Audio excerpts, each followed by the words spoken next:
The Galactic Union's grandest research station, Solaris Prime, hovered majestically above the gas giant Tyrolin 4, its polished metal structures glinting under the bright light of twin suns. This was the heart of discovery, a place where the galaxy's most brilliant minds converged to push the boundaries of science and technology. Beings from all corners of the galaxy, Ceruleans with their translucent, bioluminescent skin, Christics whose bodies sparkled with a natural crystalline glow, and the multi-limbed Tlari, known for their precise, insect-like movements, walked the station's corridors. It was a testament to unity and progress. Yet today, despite the station's usual hum of activity, an air of tension hung thick. Screens throughout the research sector displayed the unnerving projections of the black hole, Vortex 9, situated perilously close to a densely populated star system. The black hole was no ordinary celestial phenomenon. It pulsed with an erratic, almost sentient energy that defied the predictions of the galaxy's most advanced simulations. Its gravity waves disrupted space-time, bending it like a distorted mirror and sending shockwaves that rippled out, threatening everything in their path. High Scholar Aravan of the Christics presided over the central chamber of Solaris Prime. His faceted body reflected the blue light from a holographic display as he addressed a room filled with engineers, physicists, and strategists. "We have exhausted every conventional approach. Our gravitic dampeners and quantum stabilizers failed to neutralize the fluctuations. The Vortex 9 anomaly challenges everything we know about astrophysics. If we do not find a solution soon, the Colores sector will be consumed."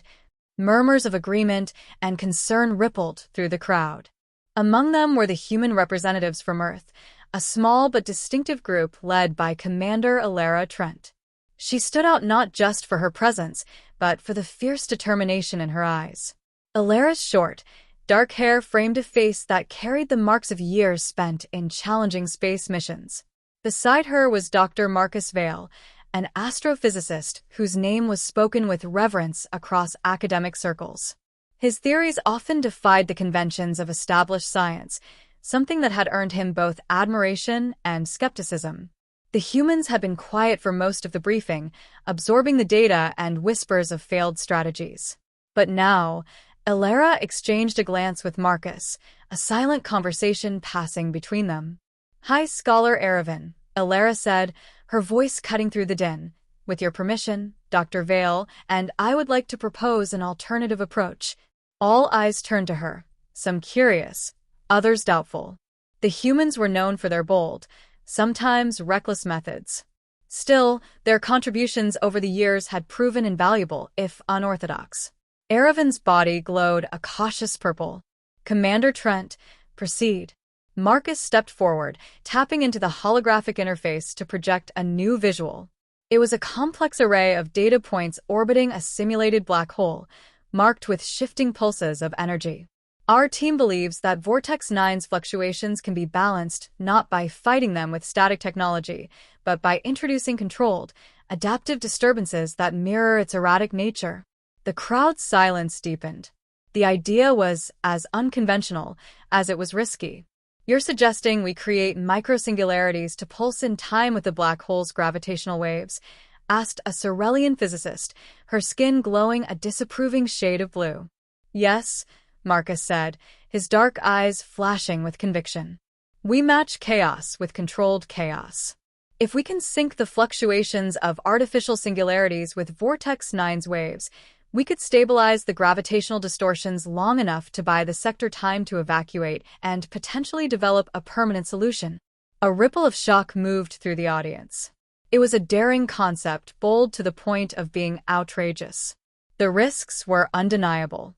The creation of even one microsingularity required immense energy and flawless precision. Creating several and maintaining them in perfect harmony with an unstable black hole was unheard of. High Scholar Aravan's glow shifted to a pale blue, a sign of deep contemplation. "This proposal carries unprecedented danger. A single miscalculation could result in a chain reaction that amplifies the instability rather than neutralizes it." Marcus nodded. "We understand, High Scholar. But with respect, Every approach you've tried so far has failed. This may be our only chance." The room was silent as Aravan weighed the words. Finally, his glow steadied. A decision reached. "You have your opportunity, Dr. Vale. Begin simulations immediately." The following days were a blur of calculations, programming, and debates. The research station's simulation chamber became a hub of frenetic energy. Human engineers worked alongside Cerulean and Tlari technicians, their combined knowledge pushing the limits of their capabilities. The simulations began poorly. The first few attempts ended in catastrophic virtual failures, black holes that spiraled out of control, consuming everything in their path. But Marcus was relentless, tweaking variables and recalibrating models with a precision that bordered on obsession. Alara stayed by his side, coordinating the team and pushing them forward even when exhaustion weighed on them like lead. On the fifth day, the simulation ran smoothly for the first time.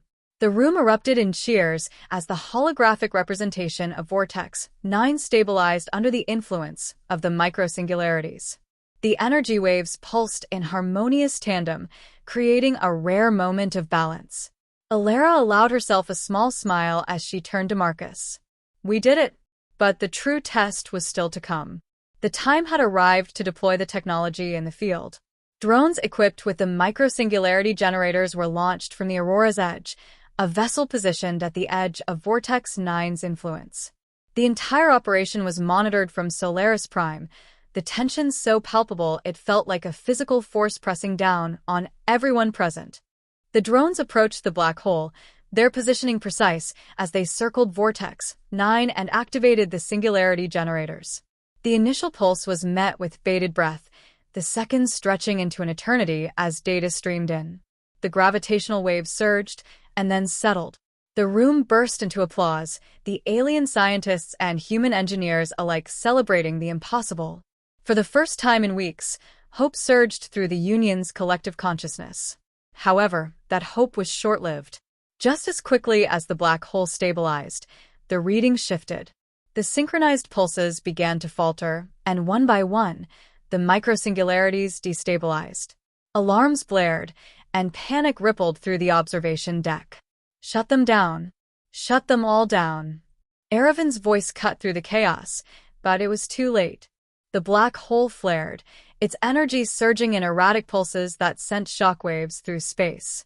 The drones disintegrated in a blinding flash, and the simulation feeds cut to static. The silence that followed was suffocating. Marcus's shoulders slumped, the weight of failure pressing down on him like a vice. Alara's jaw tightened, her mind racing for a solution that refused to come. "Commander Trent, Dr. Vale," Aravan's voice, now a dim blue, broke the silence. "We need answers, and we need them now." Marcus took a deep breath. "We'll find them, High Scholar. I need to analyze the data from the pulse collapse. There has to be something we missed." The following hours turned into days.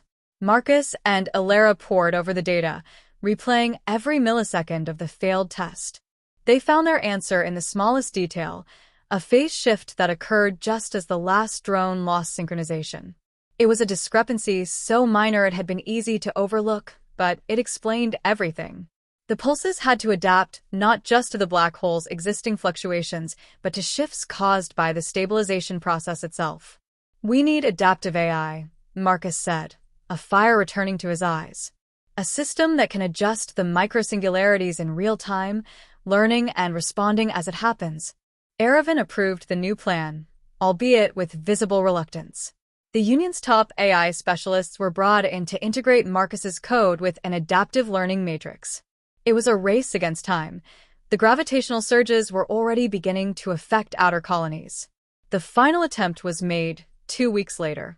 The observation deck was packed with experts and dignitaries who had come to witness either a breakthrough or a catastrophic failure. The drones launched once more, their array forming a perfect circle around Vortex 9. This time, the AI controlled the generators, responding instantaneously to the data it received. The room was silent, each person holding their breath as the pulses synchronized, adapted, and resynchronized. The gravitational waves smoothed, their erratic spikes tapering into a steady rhythm. The display showed stabilization. This time, the pattern held. Eravin's crystalline body pulsed with a brilliant white light as he turned to Marcus and Alara. You have not only succeeded, you have redefined what we believed was possible. Cheers erupted, the weight of weeks of stress lifting from the room. Marcus exchanged a look with Alara, a silent acknowledgement of what they had achieved. They had faced the chaos of the universe and met it with the ingenuity and resilience that defined humanity. The victory was more than just scientific. It was a testament to the spirit of cooperation that bound the Galactic Union. And as the drones continued to hold Vortex 9 in its delicate balance, the message was clear. Even in the face of chaos, when logic and tradition faltered, there was always room for courage, innovation, and the belief that the impossible could be achieved.